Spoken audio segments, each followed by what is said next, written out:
Hey everyone, it's Ben Hardy here, and in today's we'll be reviewing the Mercedes G63 G-Wagon. Before we get in this video, I want to give a huge shout out and thank you to the Mercedes here in downtown Salt Lake for giving me some time with this G-Wagon. This particular one is available for sale, so if you're interested, just reach out, link to their website in the description down below. Make sure to ask for Dylan. Let's get into it.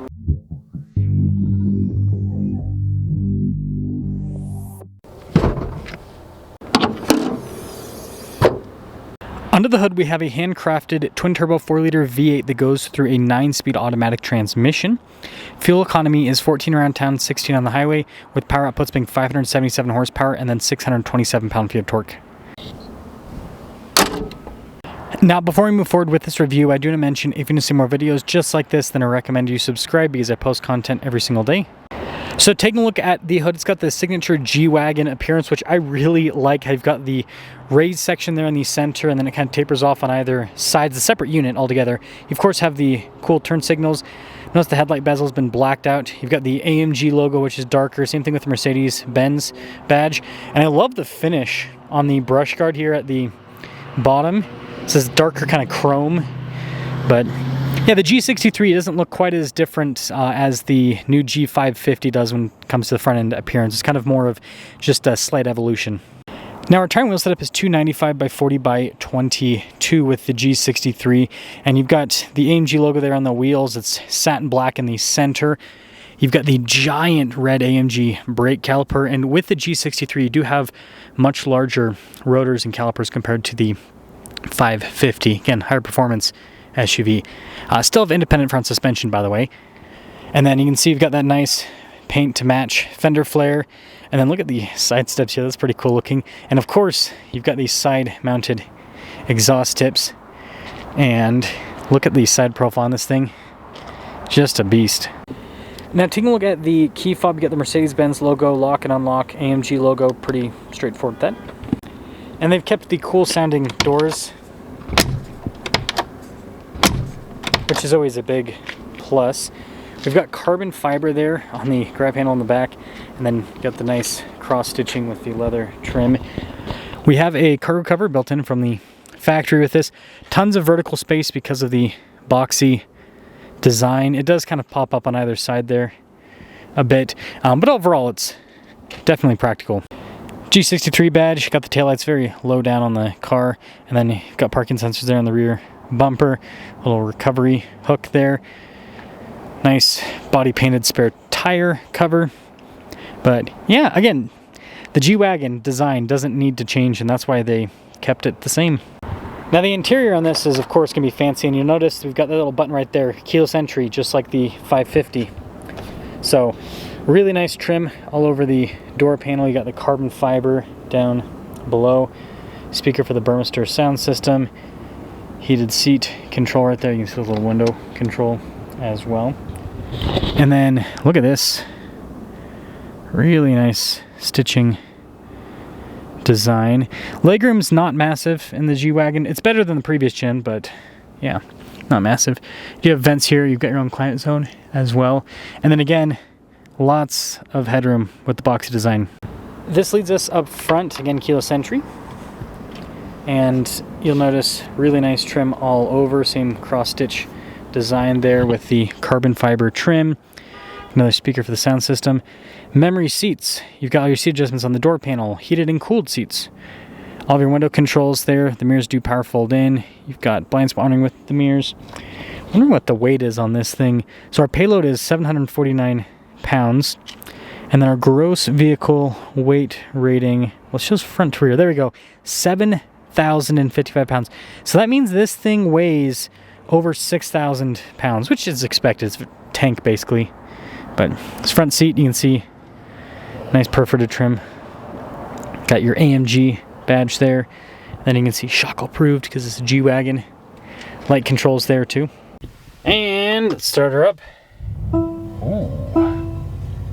Mercedes-Benz logo front and center on the steering wheel. You've got this nice perforated trim on either side, so it gives it kind of like a sporty appearance and feel.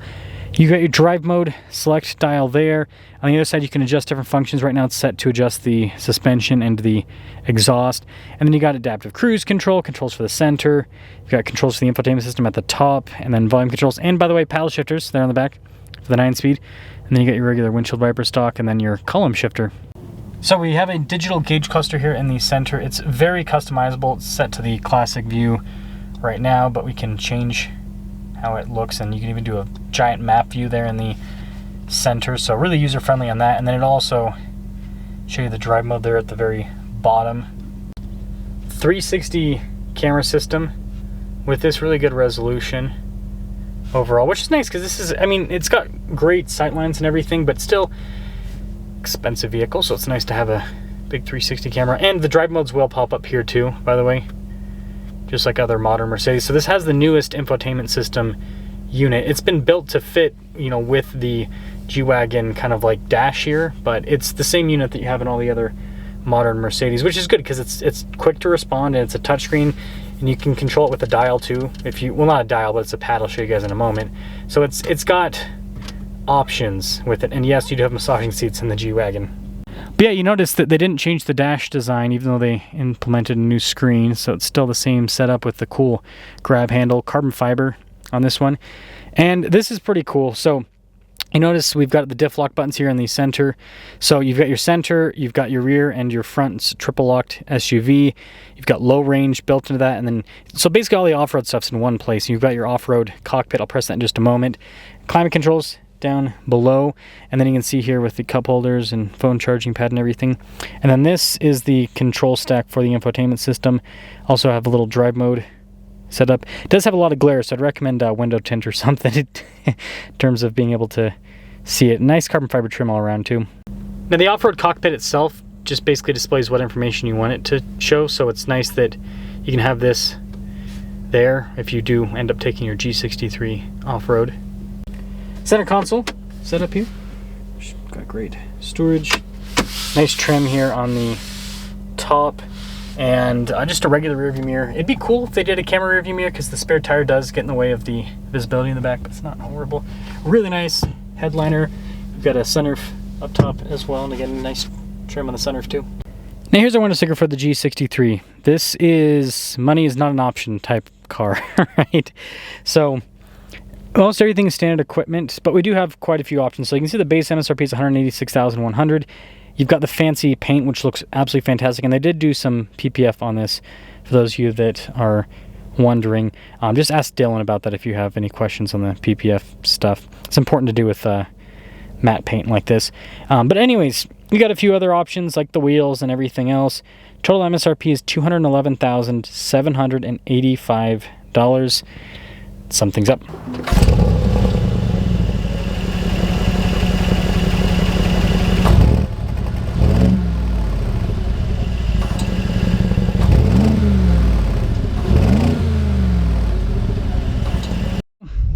Start her up. Gotta love the G-Wagon. Such an iconic vehicle. And here's the deal. Even if you don't like the G-Wagon, you need to be grateful for the G-Wagon. Why is that? The only reason we have a bunch of cool boxy off-roaders from other manufacturers is because of the G-Wagon. Mercedes has shown that they can sell a pretty basic vehicle and sell it for a ton of money if they do the marketing properly, which they have over the years. And so other manufacturers, right? Land Rover has a boxy SUV, Toyota has a boxy SUV, Jeep's had a boxy SUV forever, but you know, Ineos, Grenadier, like there's so many cool boxy off-roaders that we have, and it's because Mercedes has proven that, well, you can sell these for a lot of money. So yeah, it's kind of a cool setup overall. But right off the bat, what I'll say is this thing just sounds absolutely incredible. 4-liter V8, unlike the G550 that has now been neutered to only have a dinky little inline 6. And we're just gonna pop this right into the sport mode. We're taking a very, very, very short drive with this.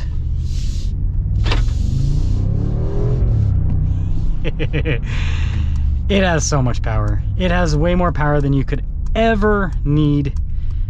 It is just absolutely wonderful. It is such a cool sound. It's such a cool vehicle in general. So I'm trying to create a little bit of space so I can get you guys one more kind of rip. Oh man, the torque is crazy. It does take a second for the power to come on, but once it comes on, man, it is just absolutely incredible. Something to know about the G63 though, this is a truck, right? Body on frame, solid rear axle. It does have independent front suspension, which makes the turn-in great. But it is a truck, and so it's going to drive more like a truck. They've done a lot of stuff to make this handle really well, like the adaptive dampers that this has. Again, going to independent front suspension, like a lot has been changed with the G63 to make it so that it is more luxurious. But at the end of the day, it's a truck. And I don't think it's a bad thing. Some people complain about that, but it's like, if you don't want a truck, go buy, you know, a Defender, right? That's unibody independent suspension. Or, you know, get a Mercedes GLS. Like, Mercedes has so many luxury SUVs, and so it's like, God forbid they offer one that's like a literal tank, right? It's always funny to me when people complain about the G-Wagon being, oh, it rides too rough, it's too truck-like. It's like, that's the point.